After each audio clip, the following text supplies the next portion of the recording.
So I think we can go ahead and get started. If any of you haven't met me or seen me on any of these meetings yet, I'm Isaac Hart. I'm the resident director here at ACMS here in Ulaanbaatar, Mongolia, and I will be the co-instructor for the Horses and the Human Story course. And the purpose of this meeting is um, mostly we just want to give everybody some expectations for what to expect arriving in Mongolia, some of the details about logistics, some of the expectations as far as course readings and the syllabus, and we mostly want to make sure that everyone has a chance to ask questions that they might have relating to any of the course content or logistics or anything about being in Mongolia. We understand it's a pretty big trip for most people. I know most of you have never been here before. So there's a lot of things that you might have uncertainty about in getting here and being here. So with that, I'm going to turn the Zoom over to the course lead instructor, Dr. William Taylor, who is zooming in from looks like his study in Longmont, Colorado. All right, so now I open myself up to background critique by mentioning Isaac. So, hey everyone, it's nice to meet you all. I've corresponded with a couple of you all. Some of you I've actually known for quite a long time, like Dan. But I'm Will. I am the curator of archaeology here at the University of Colorado's Museum of Natural History, and I've been working with the American Center for Mongolian Studies for almost 15 years. I started, coming to Mongolia essentially right after I had graduated from college with the ACMS support as like a student researcher. And then over the years, I've been working now in Mongolia in various ways almost every year since, other than a pandemic skip year, basically. And Isaac and I have been running research projects in Mongolia for about 6 years together, mostly in Western Mongolia. But over the years, between a couple of us, we've worked in almost every corner of Mongolia, and especially the parts that we're going to visit on our trip here. So it's going to be a really special opportunity here. I'm really excited because there are places we get to visit that I've been planning to visit for years and never had the excuse or the opportunity. We're going to see everything from the most ancient origins of Mongolia's horse culture up until, things important ways that it was shifting in the 20th century. And, you're going to be right there in the thick of one of the world's most active and important horse cultures that's now dealing with all the problems of the modern world as well. So it's going to be great. It's going to be quite a learning experience, not just from like what's on the syllabus, but there's so much experiential learning. I mean, Mongolia is all about experiential learning, and that's kind of what we hope you all will walk away from this course with a deep connection to Mongolia, an understanding of the past, but also a connection to the present, and that it will probably stimulate you to be curious, to share your knowledge with others, and maybe, grow your own relationship with Mongolia in years ahead. So I'm gonna just start off by giving the like bad guy speech. So this is for 3 or 4 years, I was like the alumni resource for the Fulbright group of English teachers and researchers that were coming in who had never been to Mongolia. So I have like a little spiel that I developed just for talking with them and trying to get them up to speed. My goal is not to scare you, but just to calibrate expectations so that everybody's coming into this trip prepared and comfortable with eyes open and knowing, kind of what what Mongolia's unique characteristics will be like. So if you've already been to Mongolia a dozen times and you're just here for, the horse archaeology, just sit tight for a few minutes. This won't be a long talk here. And then I'll quickly walk through the syllabus and we can do some questions after that. So let me just get this going here. Apologies for the Zoom delays. I have yet to improve my Zoom skills over the years. It remains plateaued at bad. Okay. So apologies for the title. You'll see basically I have the Fulbright title here, but then I went through and adjusted everything to the specifics of this program other than the title. Everyone see this okay? Give me a thumbs up or a okay. Yeah, we can see it. Okay. So I'm going to start off by just talking about what to bring. Now, Isaac sent around an old packing guidance message. There might be a few things that are a little out of date there, but in general, take that seriously. It's sort of designed for like archaeological field work in some ways, and we're not doing archaeological field work, but better safe than sorry. A lot of the like things that will trouble you whether you're driving around in a bus or digging holes in the earth or whatever it might be. So some of the things that are not maybe necessarily underlined on that suggestion from Dr. Hart that might be useful. Just thinking about a longer stretch in Mongolia. So bring some reading material. If you're introverted like me, we have a fair amount of group setting stuff, and you're not going to have like, at this point, we're all used to just mollifying ourselves with scrolling social media or whatever. You basically won't be able to do that. So make sure that you've got something engaging to spend your quiet time with. I like to bring load up my Kindle or whatever with lots of books so that my chapter books kind of carry me through the evening. I also like to have a journal. You'll probably be filled with interesting experiences and ideas, and it's useful to be able to write those down. Some folks have already had this on their minds, and I think it was mentioned, but bring some things from home, bring some souvenirs or, essentially anything that kind of is personal, says something about where you're from, that can, no one has ever gone to Mongolia and said, I think I really brought too many gifts to give to people. I mean, in general, Mongolia is a very gift focused culture. You're gonna have a lot of opportunities to give things to people, and it helps you build that connection and fit into that. So you will not have an easy time necessarily finding, replacing chargers for things. When you do replace it, they will be of extremely poor quality for the most part. Make sure that if you need to charge things, you've got what you need. Recognize as well that you're going to go into, and I'll talk about this a little bit later, but you're going into a charge-free landscape for the most part. So I usually recommend folks are bringing battery packs and things that if your devices are key, make sure you're carrying with you whatever electric juice you need. I can't remember why I said extra headphones. This is a little bit out of date now.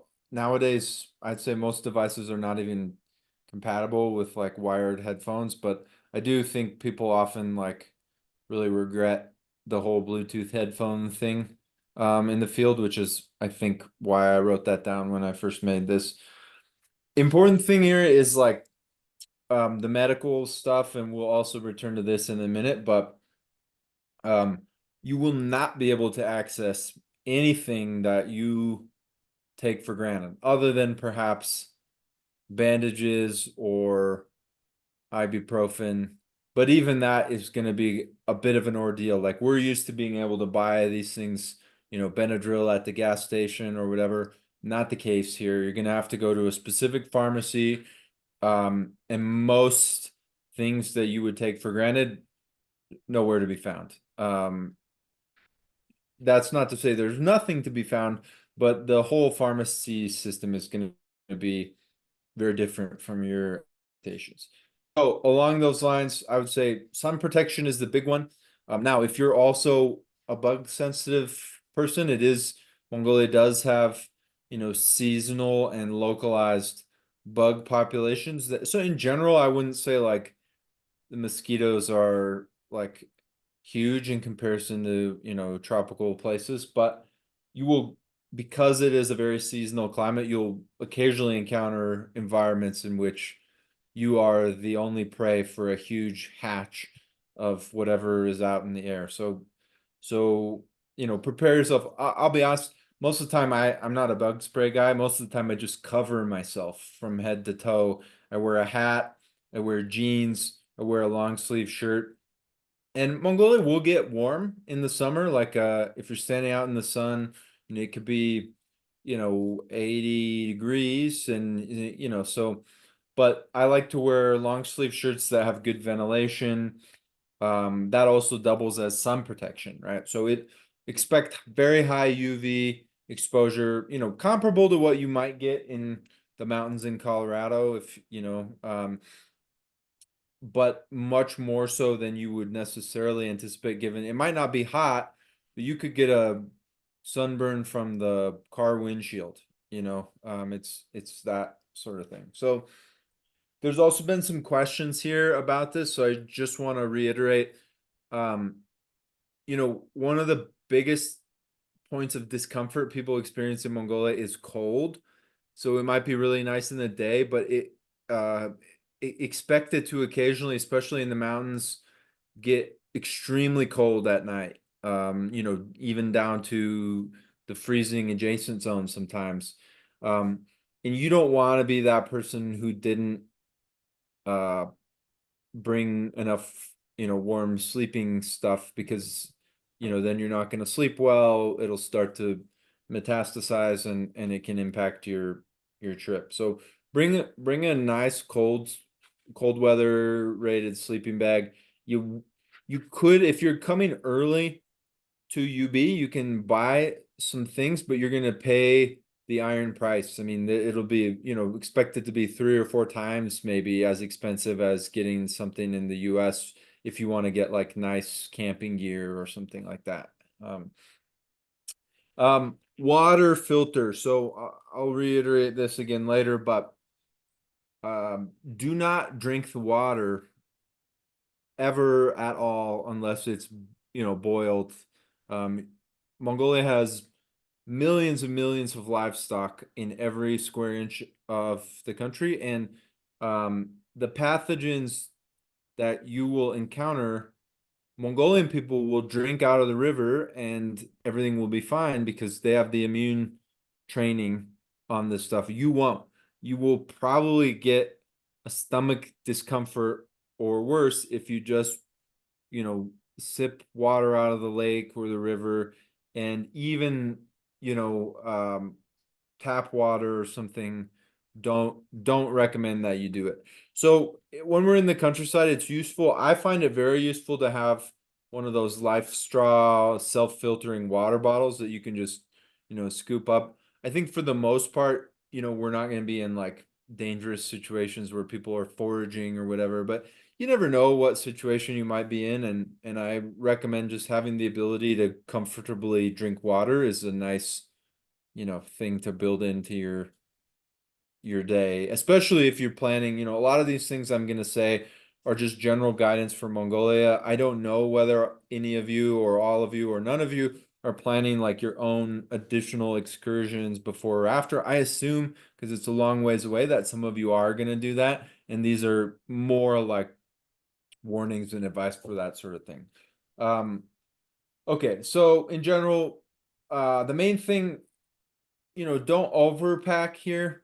Don't bring things that are going to get you in trouble at security. You probably don't need your machete for your Mongolian trip. Um, you will not be thrilled by having 4 large suitcases that you have to haul around. We will be on the move, which means loading up vehicles, breaking down camp and these kind of things. So in general, it's nice to have a medium portable amount of stuff. Clothing. Um, so prepare to be warm, as I mentioned. I like to have, long johns and that sort of things. The most important thing, the most crucial thing, I think, is footwear. So have some good, resilient, like ask yourself what would happen if my, shoes got soaked in mud or something happened, like, how am I going to navigate this? Because that can be the most uncomfortable and difficult situation to fix, especially if you have a non-typical body dimensions like me. Like you literally couldn't buy shoes in Mongolia if you're my size, like US 12 or 13, or I good luck. um but in general, you might have trouble finding clothing or that sort of thing, that fit well. Like to have socks are very valuable. you know a little extra on the sock front is always a good thing to prepare. One thing people may not always anticipate. So you may think that we're going off into Mongolia, into the wild frontier, but like Ulaanbaatar in particular is an extraordinarily style conscious place, and you might find yourself invited to an event in which you would really regret not having something presentable. You could get invited to the theater or the opera, or an event with like some important dignitaries, and you'll feel extremely uncomfortable if you're wearing your like expedition gear at those things. And not just because it's not fancy enough, but also because like it kind of feels like, oh, this foreigner's like doing the whole like expedition thing in the middle of our like major urban city. So that's some advice I would also say. I don't think there are too many like cultural sensitivity warnings I should give about like, what you should wear. And just other than, Mongolia is not a particularly like conservative um culture or anything, but just have in mind that you know it's you're entering a different cultural sphere. And so Americans, we like to have like bold messaging on our clothing and stuff, and Mongolians may not totally be anticipating that. So just keep that stuff in mind. In terms of travel, in general, plan for your carry-on, especially to be able to be dumped out and repacked. I mean, oftentimes the mistake I see people make is they very tightly calibrate this like carry-on that has all their sensitive electronics, and then the security in Beijing just dumps it on the table and smashes their Kindle or whatever it might be. Mongolia is not a very security focused country, but one thing you might wish to have is a telephone with a removable or an external SIM card slot. This is, I'd say, now pretty standard on most phones, although not universal. It used to be very hard to achieve. If you are looking for a phone that will continue to function in Mongolia as it is, I use this Google Fi International plan, which gives you unlimited data. And basically, when I have service in Mongolia, your family can call you on that number. Now, we'll talk in a minute about service. You probably won't have service that often, but if that's important to you, the continuity of being able to receive phone calls on your same number, you might have to there are very few situations that would function in that way, but Google is one of those. Um, I don't know why I keep talking about headphones. That's, don't worry about so much about headphones. Um, okay, so if you're traveling domestically outside of the project, um, here are some guidelines.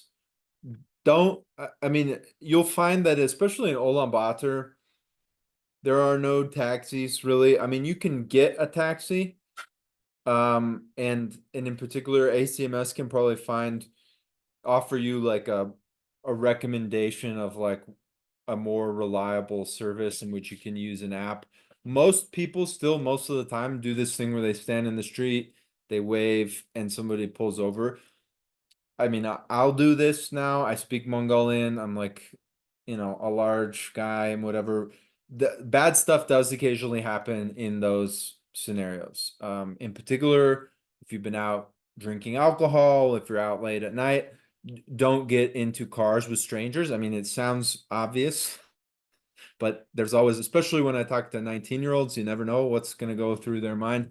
Um, be careful with that stuff. If you're gonna do traveling off into the countryside on your own, I always recommend that you find a buddy to travel with. I mean, Mongolia is a very safe country. There's very low crime rate, but like, wandering off into the middle of nowhere and waving your wad of cash around and, camping alone in the steppes, especially when you have little or no language competency, not always a really great idea. And I don't recommend that you do that. Um, in Ulaanbaatar in particular, you do sometimes get occasional pickpockety type things. Probably it will be like you leaving your cell phone in an obvious spot and somebody bumps in and see if they can grab it, especially at like the market or a busy bus stop. So always encourage you to be very cautious with your valuables, especially your passport and your phone. Now, it's not like China where I don't really think there's a secondary market in stealing passports, but if you lose it, you won't be happy. So, one of those little like chest strapped or under the clothing type uh valuables things is probably a decent thing to have. Um let's see. I'm gonna just check in on the chat since I'm seeing there's a fair amount of these chats. Okay, Isaac has answered a number of them. Okay. Um, so I don't, in terms of like whether your specific phone is going to work, I'm not an iPhone person, have no idea. I would anticipate with AT&T that you will be unhappy with the international plan if it works. I've known people before that like every time they turn it on, it charges them $10 and they can occasionally get messages but not send them, or you know, most of these systems are not tried and true in Mongolia, and I wouldn't be highly confident of it working. But we'll talk in a second here about alternatives. So food. Food is one of the great challenges of Mongolia. Um, Mongolian culinary tradition is not what you might be expecting if you go to the Mongolian grill, Huhat, or whatever. You like to see big wok meals with a lot of nice stir fry. Um, the Mongolian food is almost exclusively um, unaltered animal products, and mostly sheep. Um, you will be hard pressed to find culinary diversity. You're not going to find spice. You might be grossed out by some of the situations that you encounter, even if they're not meals that you're, yourself ordering. Mongolians have a very practical relationship with animals and meat. They eat a lot of meat. In fact, we did a dietary analysis by stable isotopes one time in Germany with a bunch of researchers, and Mongolian scholars plotted higher than a wolf in their trophic level in terms of their like isotope values. So just understand that that may not be where you're at. We often have a lot of folks that are coming in from a vegetarian or vegan standpoint. Um, that will require some preparation. You can often find a solution. In Ulaanbaatar, there are some vegetarian restaurants. There's the, religious vegetarianism in Mongolia is, a thing in Ulaanbaatar specifically. However, in the countryside, when you order a meal that doesn't have meat, you may not get the same thing that what you expect when you order a vegetarian meal. Um, and in particular, the kind of thing I'm describing is like you might ask someone to make noodles without meat, and you might find that unbeknownst to you, they made noodles with meat and then picked out the meat, right? And so you're, I mean, and even in the best case scenario, you might find people are processing and cooking on pots and materials, surfaces in which they've recently cooked animal meat. So these are just things to know and expect when ordering anything at a restaurant, when encountering any, especially in the countryside. Um, Cultural stuff is not going to be well calibrated towards alternative diet stuff. And this can be a big challenge. So it's important to prepare ahead of time, and your preparation should be calibrated to your needs, right? If it's like um, you know, uh a serious health issue, um, you really need to, sorry, is somebody raising their hand? I'm hearing something, but I didn't see anything. Okay. If it's a health issue, it might be like bring packaged foods. Um, if it's a preference issue or an ethics issue, you might approach it a slightly different way. So unfortunately, it's not great news, and it is often one of the big challenges of countryside travel in Mongolia. This particular issue. I see. I think Arjunan already turned off the microphone, so it's okay. Um, so other things that are maybe less depressing, there will be no spice. So if you intend to spice your food in some way, you might consider bringing some. Although the first time I went to Mongolia, I got this advice and I put a package of powdered red chili in my luggage, which then exploded, and I had red chili powder over every one of my belongings for the rest of the summer. Um, you might, regardless of what you choose to eat, you might encounter things that gross you out, right? Mongolians might process, you might see someone having Mongolian barbecue, where they like cut open the stomach of an animal, fill it with hot rocks, and then eat the animal. You might be, even if you are carnivorous, you might be pressured to eat fat, like big chunks of fat, which are valued as like a tasty delicacy, or given things that you really didn't want, like blood sausage or some of these things. So read up a little bit on what Mongolian food actually is. Prepare yourself for these situations. Mongolians are also extraordinarily, like, I would say, there's a high, especially in the countryside, you go into someone's um ger, right? Their yurt. You're gonna be offered stuff and expected to eat it, right? Um, and you might need to plan in advance for that situation, if your goal is to politely decline, right? There can be very high social pressure on food stuff. So, okay. Um, So yeah, so prepare for dietary stuff, especially vegetarian and vegan. Um, you you should prepare to have um, externally supplied alternatives. Talk with ACMS about this. And in terms of allergies, I see in the comments there, if you're having challenges turning stuff down or whatever, we will intervene. Like, you're not going to be, I'm just, anything on our course, like, I'll run interference for you guys if we're having a talk with a family. You're not going to be exposed to these situations on the course, but recognize that, like, as soon as you leave, if you're off on your own, you may be. Final thing is unpleasant to mention, but you might get a digestive illness, a gastrointestinal unwellness is like part of travel to Mongolia, or it can be. This might be a light indigestion, or it could be like vomiting or diarrhea.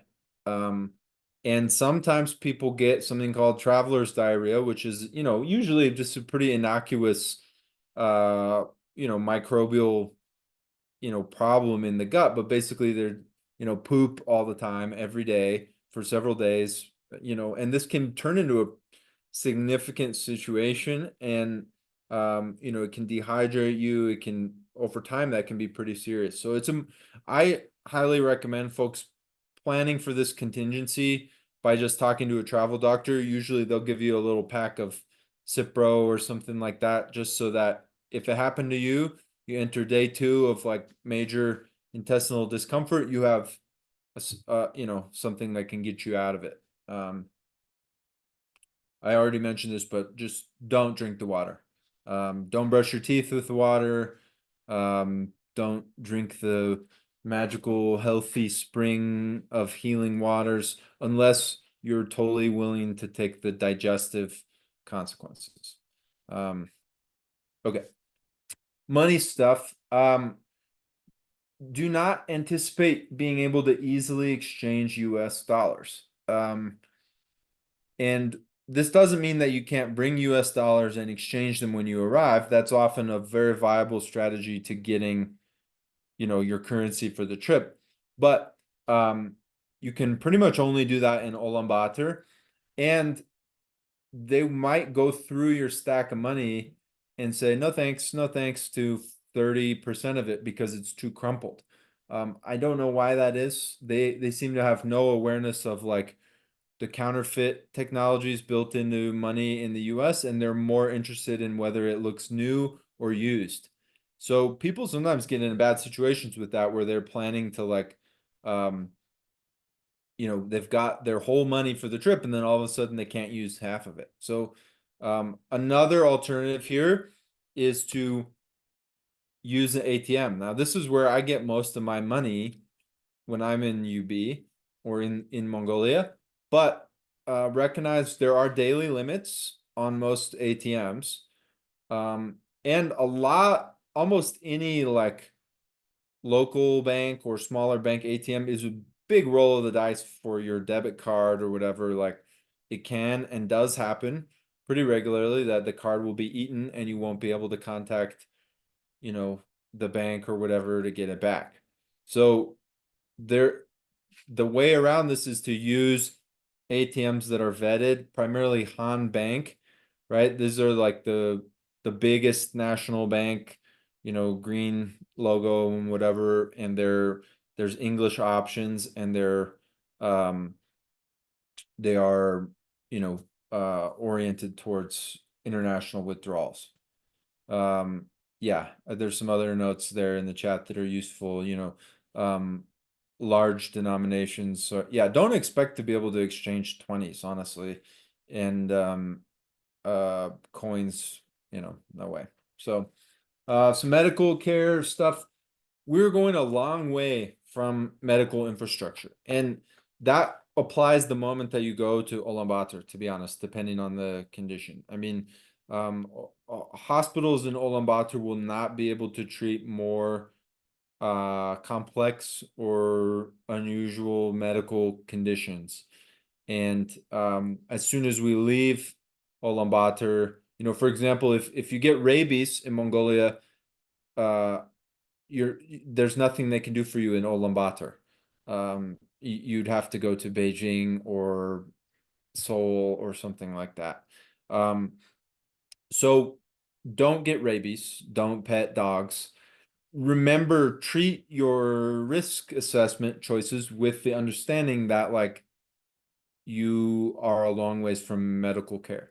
Now, uh, this includes decisions about like horseback riding, for example. Now, we will have an opportunity on the project to do a short, controlled horseback ride. There won't be any wild terrain or anything like that, but take the safety on this stuff seriously.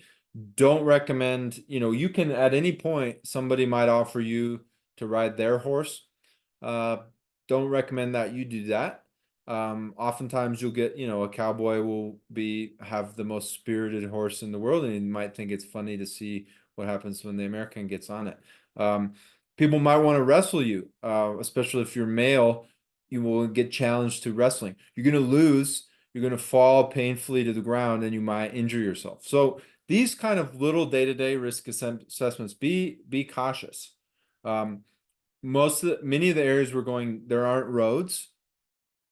Even vehicle travel might involve a breakdown, or it might be a situation could emerge where we are unable to quickly arrange a vehicle ride somewhere, right? So plan accordingly. I don't mean to scare you, but most folks, if this is your first visit, may not be familiar with this level of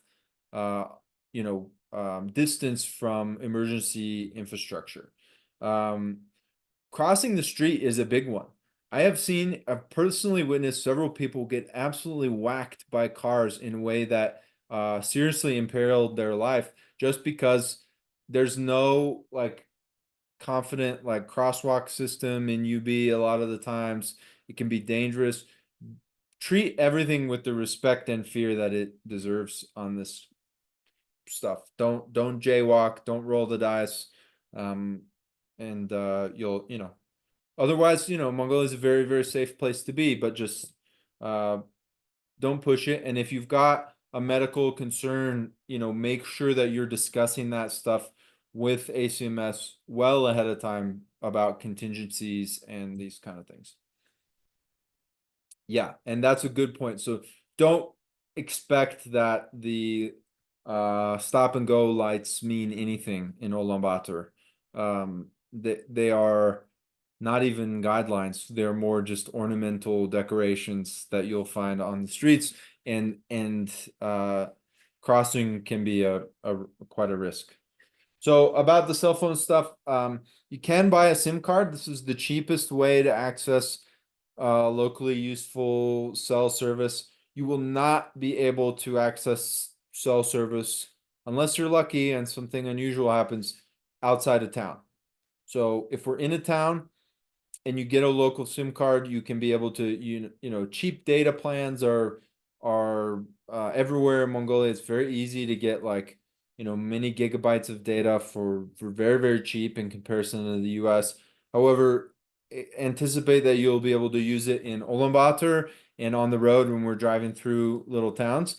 And you should prepare yourself socially to be out of contact, most of the time. I mean, so this means like don't come in with a situation where you needing to make regular check-ins.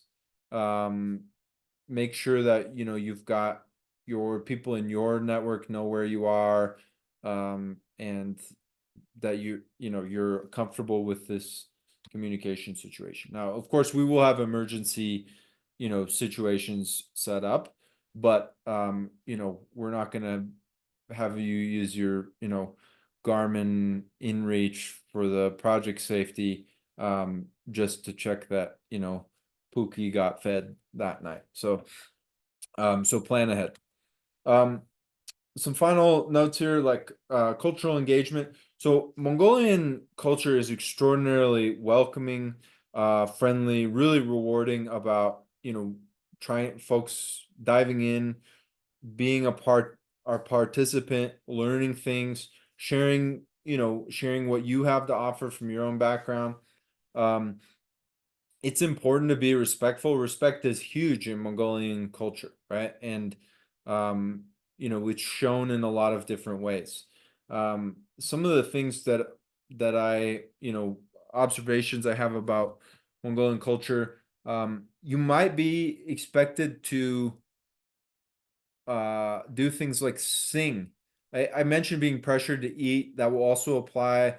I'm not encouraging people to drink alcohol in the project, but you will find probably you encounter Mongolians in the evening. You might be in a situation where somebody encourages you to drink alcohol in a communal setting. You might be in a situation if there's a fire involved, almost certainly there will be like a round in which everyone is singing, and regardless of your comfort level, you might be strongly encouraged to sing a song. So the more that again, nobody has to do anything they don't want to, but the more that you invest and engage in these type of things, the more you will enjoy and the more you'll get out of it. I think if you can just inherently be kind and thoughtful and respectful, Mongolians do not like sort of loud American displays of dissatisfaction, right? Like it's a very humble culture, and it's not a can I speak to the manager type of culture. So it's important to know that going in. Here's one of our groups of students on their first like singing, and Americans might not be super used to this idea that like it's actually okay to wear, buy Mongolian clothing and wear it in the countryside. This isn't exactly cultural appropriation as much as cultural participation, right? You're showing respect to folks by investing, um, respecting, participating, and I think people will respond well to that. Absolutely about language, and that's the final piece here. So, if you want to, you can take lessons online through American Center for Mongolian Studies. Either before or after your trip. I sent around the language materials. Um, I sent around the guidance. Focus your efforts on making the right sounds. It doesn't help you to speak all the vocabulary in the world if Mongolians can't understand you. And in general, Mongolian pronunciation can be very different and challenging from an American perspective. There are a lot of, kind of in the mouth sounds, kind of throat sounds, kind of whispery, more guttural um, syllables that you would need to make to be understood well. And we'll try to guide you on this stuff here, but it's worth the time to be corrected on bad pronunciation, because over time folks will appreciate. Again, that's one way to show respect.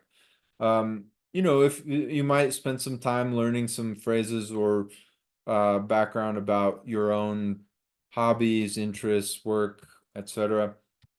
If you want some apps that are going to be useful, Google Translate's really good, although it may not have the offline download functionality that you would get in some other languages. There are some dictionary type apps here, Mozilla, and sorry, I think a typo there with one extra A, but and Boltertoth, and those are both good options for just having something to kind of like find the word that you're looking for. If you have some of these apps, like especially Google Translate, will allow you to do things like hover over with an image and live translate in Cyrillic, which can be very useful if you're stripped of your language functionality in a pinch. Final guidance on communicating in limited English. Don't expect people to speak English. Don't shout at people in English. Speak slowly and clearly. Try not to be patronizing while you do it. But one thing that if you haven't communicated with, and other folks in international settings, one thing that's very, very helpful, don't use idioms, phrases, colloquialisms. Simplify your verb structure and your meaning, because oftentimes folks will have enough to follow you if um, if you meet them where they're at. And yeah, so communicating in English to folks that might have some limited English is just sort of an exercise in improving your own communication, simplifying, and being patient. Okay, so that's it. I see there's a couple of other suggestions in the chat. I'm just going to run through the syllabus really quickly, and then we'll use the rest of the time here for questions. So can you see this or not, the syllabus? Yes. All right.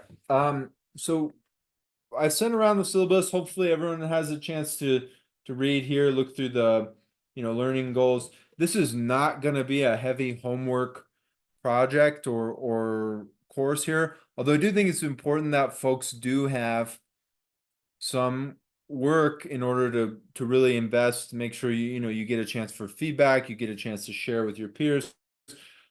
Basically, there's going to be a participation discussion component. I am going to ask you to do daily reflections with a specific prompt, and you're going to come up with a presentation on some aspect of Mongolia's horse culture or history or whatever is really exciting or interesting to you. So at some point here before the trip, I'm going to check in with folks and get a sense of, you know, what I think I did put in fact, a initially here a goal form. I want to know kind of what your goals are. And then again in July, before we get there, I'm gonna check in and see where you're at with your topics, right? And see kind of what you're thinking, what you're interested in. And again, these are gonna be, you know, we're going to be in the field, so you're not going to be showing me, you know, 3D model or doing lab work or whatever. They're going to be verbal and informal, but I want to guide your thinking, your participation, and your interest in the course towards expanding our group knowledge a little bit, finding something that's interesting, you know, learning something new. And you're going to have many opportunities to learn informally through the folks that we interact with, the places we go. You know, you're going to see museums, you're going to read books, you're going to talk to people, world experts on a number of different topics. So I'm going to ask you to squeeze some information out of them in the process as we kind of create these little presentations here, and then we'll have a day in which we're all kind of sharing those as a group. So here's our basic schedule. We're gonna start in Ulaanbaatar. We're gonna visit some incredible places, starting at the capital of the Mongol Empire and really the world. And this is Mongolia's Valley of the Kings. It is a place in which, for centuries and centuries, some of the great leaders of the ancient world built their capitals, where many of them, you know, there's you know, burials and funerary monuments there. We're going to see snapshots into traveling back from the Mongol Empire into all the early steppe empires that gave rise to it. We're then going to visit probably the most special archaeological site that I know of in the world. This is a place called Jargalantinam, which has both the largest stone mound in Mongolia as well as the largest deer stone site in Mongolia. And it's most special for its literal thousands of individual horse burials that were brought there to accompany them at this kind of snapshot, Big Bang of Mongolia's first horse culture. We're then going to travel northwards and meet and talk with folks whose family were involved in the kind of the final chapters of Mongolia's own Pony Express postal relay system in School province, the most area of Mongolia, honestly. It's really, really special place. Along the way, we're gonna have plenty of chances to meet and talk with folks about contemporary horse culture, folks that work with horse equipment, work with horses, folks that use horses for dairy and milk. And we're going to talk about the ways that the modern world is shifting and changing horsemanship, horse culture, and daily life in Mongolia. And then we'll come back home and we'll wrap it up. So there's a lot of travel. You know, this may be more than other programs would have. I realize that travel is tiring, travel is difficult, but also if you really want to see and understand horse culture in Mongolia, you got to get out to where the horses are.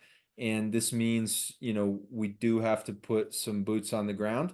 I think it's going to be really worth it. We're going to see some amazing things, and I'm really looking forward to it. So I'll cut it off there, and we'll just take questions with the last 10 minutes or so that we have here.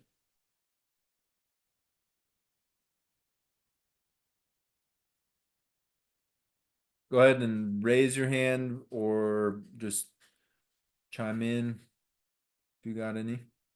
I see there's one in the chat here. So, summer sleeping bag rated to 14C. I mean, I think you might personally, I think you might be a little cold. You know, I might be looking more at the 0C range. Although there are many different strategies. I often will use a very small sleeping bag and then lay this giant Mongolian sheepskin thing over top of me and I'm plenty warm. So, um, you will not be necessarily doing camping, but uh, you might still be cold in a yurt, for example, which is definitely um, on the agenda. Go ahead, Roberta. I am most concerned about the rabies shots. Um, I mean, when I called the travel place, they said it was $500 and insurance doesn't typically cover that. Do you know any workarounds or has anybody been able to So fake? I'm a caveat that I am not going to give specific medical advice, but I can tell you what my own experience has been. Definitely talk to your travel doctor and come to, a recommendation that your doctor endorses. But I mean, in general, rabies shots are extraordinarily expensive, difficult. They're also time intensive. I think it might take many weeks to kind of do the sequence of shots. Um, and in general, they're going to buy you some time between traveling from your, rabies uh positive situation back out of Mongolia somewhere else because they don't have as far as I know, you will not be able to get those like additional follow-up shots that you would need in Mongolia. So, um, I my plan is typically to not get rabies. Um, and I normally warn people to not interact with dogs, even cute little puppies, because there is a certain amount of rabies in Mongolian urban dog populations, especially. Um, but again, you probably need to come to a discussion about that with the Is doctor. is pepper spray something we could buy in a Levantor? Like if we were rushed by a dog, we could pull it out, or is that's what we used to use in Arkansas when we were chased by dogs. So I'm just wondering, is Isaac, that you an look like option? you were about to respond to that. I have no I, idea. I would not anticipate being able to buy pepper spray in Ulaanbaatar, nor being able to bring it on a plane, but I'm not. Go ahead, Sydney. Oh, I'm sorry. I was going to say something. All right, sorry, I didn't see any hand raised, so I was able to. Um, I would just, I had experience with the rabies shot. It's only, it's two rabies shots. Basically, went to an infectious disease doctor who used the CDC guidelines and argued with my insurance company, and it was covered. Okay, so there's a alternative perspective. Again, people do often get them for the Fulbright in particular. Um, so yeah, I'd say come to your solution there with in consultation with your doctor. Sydney, you've disappeared, but I saw you had your hands up. Yeah, hey, so I know you had, can you hear me? Yeah, we can hear you. Awesome. So I know you had mentioned it really briefly, and I saw in our syllabus that we have that one day that will actually be on horseback. And then you mentioned that some of the families we're staying with might offer us kind of additional opportunities to ride, but that it's probably pretty dangerous. For those of us with good travel insurance and extensive like horse like kind of experience, is that something like additional writing opportunities? Is that something that we might be able to seek out kind of on our own within the time frame of the program? Or if we wanted to do more writing, is that something we'd have to stay longer in Mongolia for? So, you might encounter yourself with a certain amount of downtime in the countryside, and almost any downtime in the countryside can turn into an opportunity to ride horses if you are so inclined. Um, I would encourage all folks who are, again, kind of like the medical situation, if you're planning to ride horses, bring your headgear that you would like in order to be safe and comfortable with that. It I will say that like our our group horse riding activity is from somebody who has experience working with tourists, and I am confident that we can get mild-mannered and well-trained horses. Um, when we're just in the countryside, you're often getting like the horses that are there in the countryside. And so, if you're like an expert on horseback, um, I'm probably not going to stop you um from hopping on. I might pop over to have a chat and encourage, the local guy who wants to loan you his horse to give you his, one that's well behaved. Or just because I warn you that like many times, like Mongolian cowboys think it's funny to give the like buck and broncs to the Americans and see when they fall off. And I really don't want people to get in that situation if we can help it. But honestly, anywhere you go in Mongolia can very quickly turn into, yeah, sure, you can borrow or rent some horses to get out for some time. I'm certain that we will have some opportunities, some evenings, some downtime to get on the horse again if that's really what's exciting to you. Yeah, I'm like so excited, and it's so exciting to be here. So it's nice to get to actually see all of your faces and talk to you. But thank you. That was my only question. Yeah, if you like to be around horses, you're gonna have a great time. There's horses everywhere. Mongolians love them just as much as you do, and it's a very cool experience. Go ahead, Elizabeth. Yeah, I guess this is like a general question to everybody. I have like really minor experience with horses. I don't really know if there's like suggested things like I should be like wearing or bringing. I saw the helmet noted. I don't know if anybody has like tips. I mean, I would say the other one from my end is footwear. I mean, if you're going to be riding horses, um, what you don't want is your foot to get caught in the stirrups.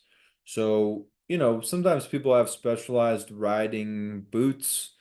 Um, to be honest, like the important thing is that you've got something that's like, relatively minimalist. Often you like the advantage of, you think about like a cowboy boot has like a pointed toe.